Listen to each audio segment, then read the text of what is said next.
베드로전서 2장 24절 은혜의 말씀 축복과 찬양 메시지입니다. 친히 나무에 달려 그 몸으로 우리 죄를 담당하셨으니 이는 우리로 죄에 대하여 죽고 의에 대하여 살게 하려 하심이라. 그가 채찍에 맞음으로 너희는 나음을 얻었나니. 아멘. 사람은 그 몸으로 지은 죄로 인하여 아담과 같이 정령 죽게 되며 죽어가는 과정에서 몸에 병이 들어 여러 고통들을 겪게 되고 이후에 한 번 죽고 죽음 후에 반드시 심판을 받아 자기가 지은 죄로 인하여 영원한 형벌을 받게 되는데, 사랑의 주 예수님께서 인간의 몸을 입고 이 땅에 오셔서 친히 십자가에 달리셔서 우리 죄값을 담당하시고 치르셨기 때문에 누구든지 예수님을 나를 값지고 사시고 구원하신 나의 주님으로 진정 믿고 영접하며 그 모든 죄가 사함을 받아 영생하는 하나님의 자녀가 되고 예수님의 채찍에 맞으심으로 우리의 질고를 당하셨기에 예수님의 은혜로 모든 병에서 나음을 받게 되어 이제 그 몸으로 죄에 대하여 죽은 자여 의에 대하여는 건강하게 살아있는 자로서 밝게 빛나며 늘 강건한 삶을 살게 하심을 뜨겁게 감사 찬양합니다. 아멘. 병이라는 것이 인생의 참 큰 문제입니다. 아무리 부자라도, 아무리 권력자라도, 아무리 배운 사람이라도 이 생로병사의 인생의 틀에서 벗어날 수 없고, 그래서 결국은 죽어가는 과정에서 병들어서 오랜 세월 많이 고통받고 아파한 후에 결국 죽게 되고, 한 번 죽은 후에 심판이 있어서 그 몸으로 지은 모든 죄에 대해서 영원한 심판을 받아 그 자기가 지은 죄에 따라서 영원한 지옥에 떨어져서 영원한 지하 감옥인 지옥에서 영원한 고통 속에 또 벌을 받게 됩니다. 이렇게 죽는 과정에서 생기는 것이 병이고, 이 병을 누구도 피해갈 수 없습니다. 신음하고 고통을 아파하지요. 그래서 병들어 아파하다 죽고, 죽어서 또 지은 죄로 인하여서 심판을 받아 영원한 지옥불에 가는 인생, 얼마나 불쌍한 인생입니까? 제가 계속 말씀하지만 예수님께서는 이렇게 참혹한 인생을 구원하기 위해서 이 땅에 오셨습니다.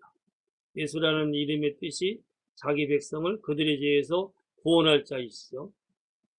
그래서 죄가 있고 죄로 인하여서 병들고 고통받고 가난하고 저주받다가 죽어서 지옥 갑니다. 얼마나 불쌍한 인간입니까?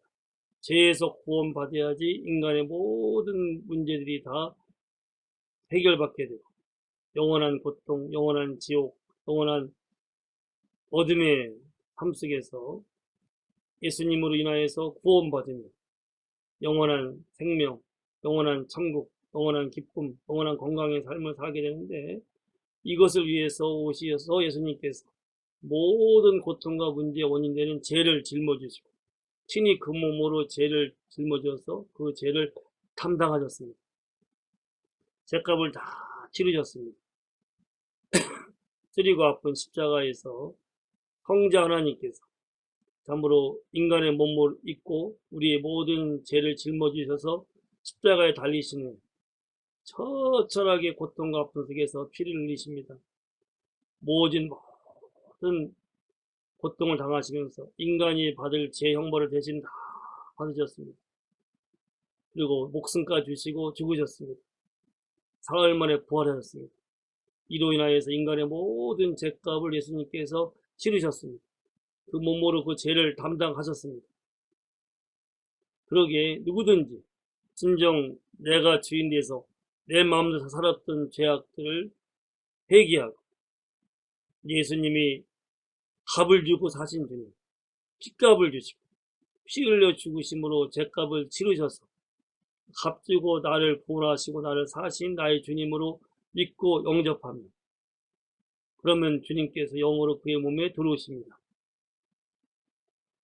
진심으로 주님을 부르고 주님을 영접하면 주님이 그 마음에 오시죠. 주의 영으로 그에게 임하십니다.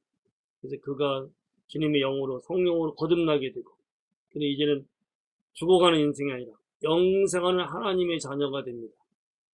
그리고 주님께서 죄값을 대신 다 치렀기 때문에 죄로 인하여서 더 이상 병들고 저주받고 가난하고 고통받고 죽는 일에서 구원받게 되어서 이제는 죄로 인한 병에서 노임받고 건강케 되고, 죄로 인한 가난에서 노임받아서 참으로 풍요로운 삶을 살게 되고, 죄로 인한 고통과 죄로 인한 모든 어둠에서 구원받아서 이제는 평강이 넘치고 빛이 넘치는 삶을 예수님 때문에 살게 됩니다.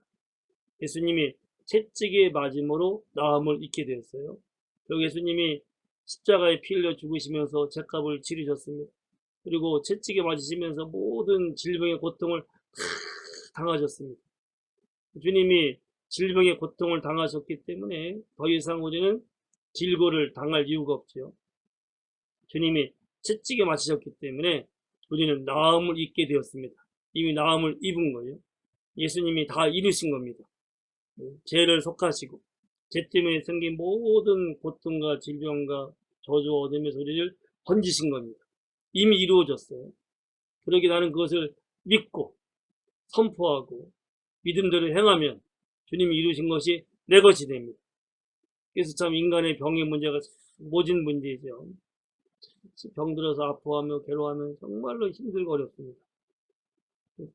의사가 불치병이라고 선고를 하면 사람들이 대부분 포기를 해버려요. 그래서 포기하고 병들어 신음하다가 결국은 죽습니다. 근데 예수님께서는 채찍에 맞음으로 나음을 입었다 라고 말씀하시고 주님 그것을 이루셨습니다. 우리는 현상을 붙잡을 것이냐 말씀을 붙잡을 것이냐. 말씀은 이미 예수님의 채찍에 맞음으로 나는 나음을 입은 자가 되었어요. 현상은 바뀝니다. 말씀은 영원히 변치 않아요. 예수님이 영원히 변치 않을 구원을 다 이루셨어요. 그러기에 우리는 믿음으로 주의 말씀을 붙잡아야 됩니다. 주님이 하신 것을 내가 믿고 그것을 내가 의심하지 말고 선포해야 됩니다. 주님은 믿음대로 역사를 해요. 영혼 구원을 믿으면 그 영혼은 구원을 받습니다. 육신의 치유함을 믿지 않으면 그 육신은 계속 병들고 아프다가 죽을 수밖에 없어요. 100% 다 믿으셔야 돼요. 주님이 이루신 것을 다 믿어야 됩니다. 의심하는 자에게 주님은 이룰 수가 없어요. 주님은 진실하신 분입니다. 모순이 없어요. 나는 병들어 죽게 생겼네 라고 입으로 말하는데 그에게 주님께서 건강케 하시고 치유케 하실 수는 없습니다. 주님, 나는 예수님 때문에 모든 죄 사함 받았습니다. 주님이 채찍에 맞으면 나음을 입었습니다. 지금 아무리 몸이 병들고 아프고 힘들어도 나는 나음을 입은 것을 믿습니다. 주님께서 이루신 것이 내게 임하게 된 것을 감사합니다. 하고 믿고 감사하고 선포하면 주님이 채찍에 맞음으로 이미 우리는 나음을 입었기 때문에 주님이 이루신 것이 그 믿음대로 그에게 그대로 임하여서 어떠한 불치의 병, 어떠한 큰 중한 병, 고통과 아픔의 병이라 하더라도 주님이 이루신 것이 내게 임하여서 그는 치유를 누리게 되고 이제는 죄에 대해 죽은 자, 의에 대해 살아있는 자. 그래서 이제는 전에는 병든 몸을 가지고 죄에 눌려서 살았지만 이제는 내가 예수님의 치유를 내가 믿고 누리기에 건강한 몸이 되었고 그러기 나는 이제 죄에 대해서 죽은 자, 주의 영의 이끄심을 따라서 죄에 대해서 반응하지 않고 더 이상 유혹에 넘어가지 않고 이 몸으로 제약된 삶을 살지 않고 주님의 성령으로 거듭났고 내 몸은 주님의 치유의 능력으로 건강하게 되었기 때문에 이제는 의에 대해 살아있는 사람, 하나님께서 원하시는 주의 뜻대로 의로운 삶을 위한 내 몸을 들여서 복된 삶을 살게 됩니다. 믿음대로 행하십니다. 주님이 다 이루셨어요. 믿기만 하면 됩니다. 그 유대 땅에서 옛날 유대 땅에서 수많은 사람들이 예수님 때문에 치유받았지요. 그 주님은 지금도 살아 역사하십니다. 영원토록 변치 않으시고 채찍에 맞음으로 우리를 나음을 입게 하셨습니다. 믿으면 됩니다. 아무리 현상이 힘들고 어렵고 불치의 병이 있다 하더라도 주님을 믿으세요. 주님의 말씀을 붙잡고 선포하시고 나은 것을 믿고 행하세요. 주님께서 신실한 말씀 그대로 내가 누리게 하시고 건강케 하실 터인데 그럼 내 남아있는 삶을 건강한 몸을 가지고 주님 영광을 위해서 하나님을 찬양하고 예수님의 이름을 증거하고 많은 병들어 죽어가는 사람들에게 복음을 전가해서 그들도 살게 하시고 가장 빛된 삶을 살아가리라 믿고 예수님으로 축복하며 간절히 기원합니다. 할렐루야.